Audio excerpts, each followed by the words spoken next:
రిజిస్ట్రీతో cyber నేరగాళ్లకు Kallam. 14 లక్షల మంది అనుమానితుల వివరాలతో రూపొందించిన కేంద్ర హోంశాఖ అన్ని రాష్ట్రాల పోలీసులు వినియోగించుకునే వీలు. సైబర్ నేరాల నియంత్రణ కేంద్రం CFMC, Indian cyber crime coordination centre I4Cలో అంతర్భాగంగా సిఎఫ్ఎంసిని ఏర్పాటు చేశారు.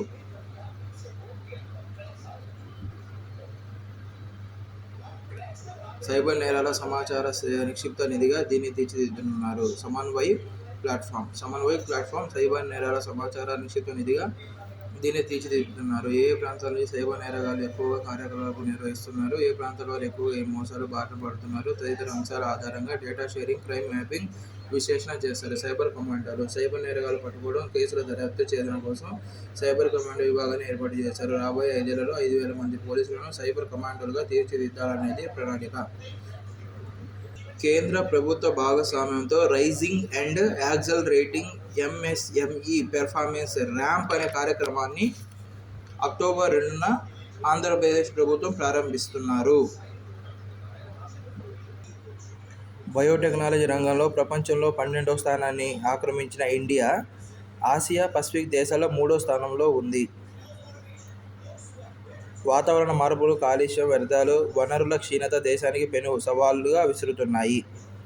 ఆర్థిక అనగా ఎకానమీ, పర్యావరణం అనగా ఎన్విరాన్మెంట్, ఉపాధి కల్పన అనగా ఎంప్లాయ్మెంట్ మెరుగుదల కోసం BioE3ని రూపొందించమన్నారు.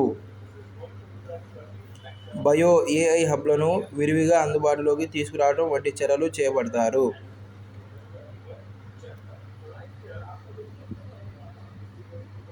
దేశీయ బయో అగ్రి మార్కెట్ విలువ 2025 నాటికి $2,000 కోట్ల ఎగబాగుతుందని అంచనా. బయో పారిశ్రామిక, IT, సర్వీస్ విభాగాలు ఇప్పుడిప్పుడే వేగం అందుకుంటున్నాయి.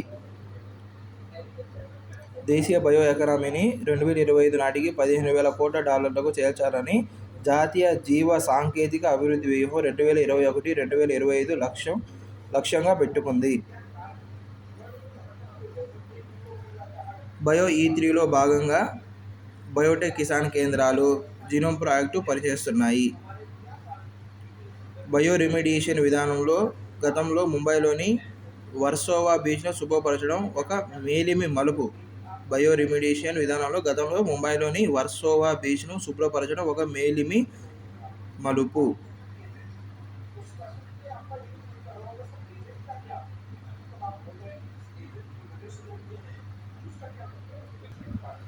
బెజవాడ రైల్వే స్టేషన్కు మరో ఘనత దక్కింది. వార్షిక ఆదాయం 500 కోట్లు అధిగమించి NSG1 హోదాను సొంతం చేసుకుంది. ఈ రైల్వే స్టేషన్ దేశంలోని టాప్ 28 స్టేషన్లలో ఎలైట్ గ్రూప్లో చేరింది. దక్షిణ మధ్య రైల్వే పరిధిలో సికింద్రాబాద్ తర్వాత ఈ హోదా సాధించిన రెండో స్టేషన్గా నిలిచింది. 2017-18లో ప్రవేశపెట్టిన కొత్త విధానం ద్వారా 500 కోట్ల కంటే ఎక్కువ వార్షిక ఆదాయం లేదా 2 కోట్ల మంది ప్రయాణికులు రాకపోకలు సాగిస్తున్న స్టేషన్కు NSG1 హోదా ఇవ్వడం తప్పనిసరి. అప్పట్లో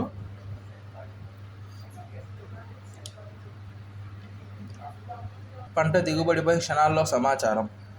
పంటల భూత వర్తమాన భవిష్యత్తులను తెలిపే క్రాప్ ఇన్ సేజ్ జనరేటివ్ AIతో బ్లాగ్ను రూపొందించిన బెంగళూరు చెందిన వ్యవసాయ సాంకేతిక సంస్థ క్రాపిన్ తాము రూపొందించిన క్రాప్ ఇన్ సేజ్ ప్రపంచంలోనే తొలిసారి generative Gen AI artificial intelligence సాంకేతికతో పనిచేసే వేదిక అని ఆ సంస్థ ప్రకటించింది.